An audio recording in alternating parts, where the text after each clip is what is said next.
অনেক দিন থেকেই আমার একটা পাহাড় কিনবার শখ, কিন্তু পাহাড় কে বিক্রি করে তা জানি না। যদি তার দেখা পেতাম দামের জন্য আটকাতো না। আমার নিজস্ব একটা নদী আছে, সেটা দিয়ে দিতাম পাহাড়টার বদলে। কে না জানে পাহাড়ের চেয়ে নদীর দামই বেশি। পাহাড় স্থানু, নদী বহমান।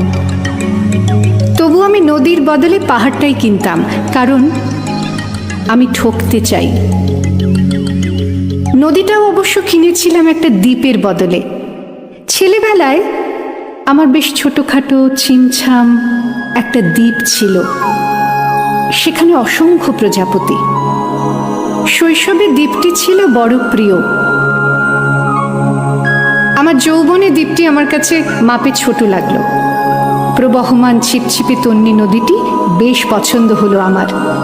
বন্ধুরা বলল, ওইটুকু একটা দ্বীপের বিনিময়ে এত বড় একটা নদী পেয়েছিস, খুব জিতেছিস তো। তখন জয়ের আনন্দে আমি বিহ্বল হতাম।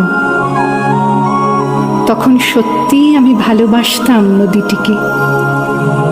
নদী আমার অনেক প্রশ্নের উত্তর দিত, যেমন, বলো তো আজ সন্ধেবেলা বৃষ্টি হবে কিনা।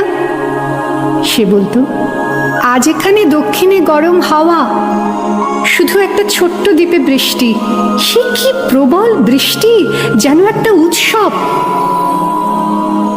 আমি সেই দ্বীপে আর যেতে পারি না, সে জানতো।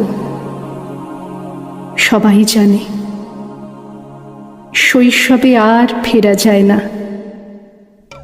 এখন আমি একটা পাহাড় কিনতে চাই। সেই পাহাড়ের পায়ের কাছে থাকবে গহন অরণ্য। আমি সেই অরণ্য পার হয়ে যাব, তারপর শুধু রুক্ষ কঠিন পাহাড়। একেবারে চূড়ায় মাথার খুব কাছে আকাশ, নিচে বিপুলা পৃথিবী, চরাচরে তীব্র নির্জনতা। আমার কণ্ঠস্বর সেখানে কেউ শুনতে পাবে না।